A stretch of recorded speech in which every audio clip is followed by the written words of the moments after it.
24 വർഷം ഭൂമിയിൽ ജീവിച്ച് പരിശുദ്ധ കുർബാനയോടും പരിശുദ്ധ അമ്മയോടും വലിയ സ്നേഹവും ആദരവും പ്രകടിപ്പിച്ച് പാവങ്ങളുടെ പക്ഷം ചേർന്ന് ജീവിച്ചു മരിച്ചുപോയ ഒരു വിശുദ്ധനായിരുന്നു പിയർ ജിയോർജിയോ ഫ്രസാറ്റി. ആൽഫ്രഡോ ഫ്രസാറ്റിയുടെയും അഡ്ലേഡിൻ്റെയും മകനായി 1901 ഏപ്രിൽ 6 ഇറ്റലിയിലെ ടൂറിനിലായിരുന്നു പിയർ ജോർജിയോ ഫ്രസാറ്റിയുടെ ജനനം. സമ്പന്ന കുടുംബത്തിലായിരുന്നു ജനിച്ചതെങ്കിലും ചെറുപ്രായത്തിൽ തന്നെ പാവങ്ങളോടും അടിച്ചമർത്തപ്പെട്ടവരോടും വലിയ സ്നേഹവും കരുണയും ജോർജിയോ പ്രകടിപ്പിച്ചിരുന്നു. ചെറുപ്രായത്തിൽ തന്നെ പരിശുദ്ധ കുർബാനയോടും പരിശുദ്ധ അമ്മയോടും ജപമാലയോടും വലിയ ഭക്തിയും ആദരവും ജോർജിയോ പ്രകടിപ്പിച്ചിരുന്നു.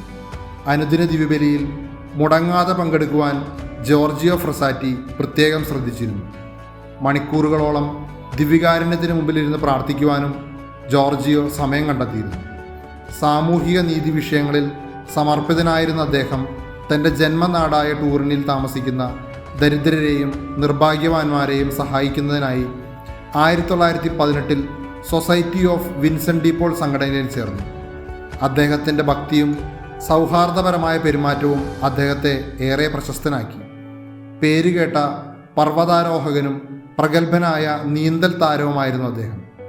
തൻ്റെ നിരവധി സുഹൃത്തുക്കൾക്കൊപ്പം സാമൂഹ്യ പ്രവർത്തനങ്ങളിൽ അദ്ദേഹം ഏർപ്പെട്ടിരുന്നു. വെർസോ ആൾട്ടോ ടു ദ ഹൈറ്റ്സ്, ഉയരങ്ങളിലേക്ക്, ഇതായിരുന്നു അദ്ദേഹത്തിൻ്റെ ആപ്തവാക്യം. വിശുദ്ധിയുടെ ഉയരങ്ങൾ കീഴടക്കാൻ അനേകരെ തൻ്റെ ജീവിതത്തിലൂടെ അദ്ദേഹം ക്ഷണിച്ചിരുന്നു. ഖനി തൊഴിലാളികൾക്കിടയിൽ ക്രിസ്തീയ വിശ്വാസം വളർത്തുന്നതിനു വേണ്ടി അദ്ദേഹം ഒരു ഖനി എഞ്ചിനീയറായി. അതിനുവേണ്ടി ജോർജിയോ ടൂറിനിലെ റോയൽ പോളിടെക്നിക് സർവകലാശാലയിൽ മൈനിങ് എഞ്ചിനീയറിംഗിന് പഠിച്ചു. പഠനത്തോടൊപ്പം സമകാലീന സാമൂഹിക രാഷ്ട്രീയ പ്രവർത്തനങ്ങളിലും കർമ്മനിരതനായിരുന്ന അദ്ദേഹം കാത്തലിക് സ്റ്റുഡൻറ് ഫെഡറേഷനിലും കാത്തലിക് ആക്ഷൻ ഗ്രൂപ്പിലും പീപ്പിൾസ് പാർട്ടിയിലും അംഗമായിരുന്നു. യാത്രയ്ക്കായി ലഭിച്ചിരുന്ന പണം ജീവകാരുണ്യ പ്രവർത്തനങ്ങൾക്ക് വേണ്ടി ഉപയോഗിച്ച് സർവകലാശാലയിൽ നിന്നും ഭവനം വരെ നടക്കുന്ന ശീലം ജോർജിയോയുടെ പാവങ്ങളോടുള്ള സ്നേഹം എത്രമാത്രമുണ്ടെന്ന് വെളിപ്പെടുത്തുന്നു. വിൻസെൻഷൻ ആത്മീയതയുടെ അടിസ്ഥാന ആശയം പോലെ പട്ടിണി പാവങ്ങളെ യജമാനന്മാരായി കാണുകയും ജോർജിയോ അവരുടെ ദാസനായി ജീവിക്കുകയും ചെയ്തു. തനിക്ക് ഏറ്റവും ഇഷ്ടപ്പെട്ട പർവ്വതാരോഹണ വിനോദവും മറ്റും സുഹൃത്തുക്കളുടെ ഇടയിൽ പ്രേക്ഷിത പ്രവർത്തനത്തിനുള്ള അവസരങ്ങളാക്കി അദ്ദേഹം മാറ്റി.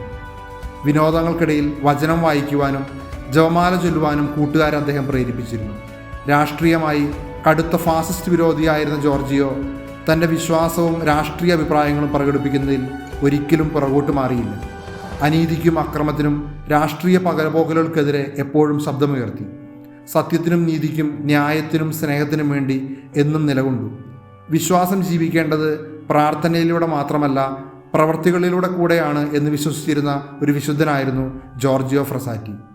പാവങ്ങളെ സന്ദർശിച്ച് ശുശ്രൂഷിക്കുന്നതിനിടയിൽ തൻ്റെ 24-ാമത്തെ വയസ്സിൽ പോളിയോ ബാധിച്ച ജോർജിയോ 1925 ജൂലൈ 4 ഈ ലോകത്തോട് വിട പറഞ്ഞു. അദ്ദേഹത്തിൻ്റെ ശവസംസ്കാര ചടങ്ങിൽ വളരെ കുറച്ചുപേരുടെ സാന്നിധ്യം മാത്രമേ കുടുംബം പ്രതീക്ഷിച്ചിരുന്നുള്ളൂ എങ്കിലും അദ്ദേഹത്തിൻ്റെ ശുശ്രൂഷ ഏറ്റുവാങ്ങിയ ആയിരക്കണക്കിന് പാവപ്പെട്ടവർ അദ്ദേഹത്തിൻ്റെ ശവസംസ്കാര ശുശ്രൂഷയിൽ പങ്കെടുത്തു. ആരോരും അറിയാതെ സമൂഹത്തിൻ്റെ പിന്നാമ്പുറങ്ങളിൽ ഒതുങ്ങിക്കൂടി ജീവിച്ചിരുന്ന പാവപ്പെട്ട മനുഷ്യരെ 24 വർഷം മാത്രം ഈ ഭൂമിയിൽ ജീവിച്ച് കടന്നുപോയ ഒരു ചെറുപ്പക്കാരൻ സ്നേഹിച്ചതും ശുശ്രൂഷിച്ചതും അന്ന് ലോകമറിഞ്ഞു. 1990 മെയ് 20 വിശുദ്ധ ജോൺ പോൾ II മാർപ്പാപ്പ അദ്ദേഹത്തെ വാഴ്ത്തപ്പെട്ടവനായി പ്രഖ്യാപിച്ചു. ദരിദ്രരെ യജമാനന്മാരായി പരിപാലിക്കുന്ന വിൻസെൻഷൻ ആത്മീയതയിൽ ആഴപ്പെടുവാനും അത് ജീവിതത്തിൽ പ്രാവർത്തികമാക്കുവാനും വിശുദ്ധ പിയർ ജോർജിയോ ഫ്രസാറ്റി നമുക്ക് വേണ്ടി പ്രാർത്ഥിക്കട്ടെ.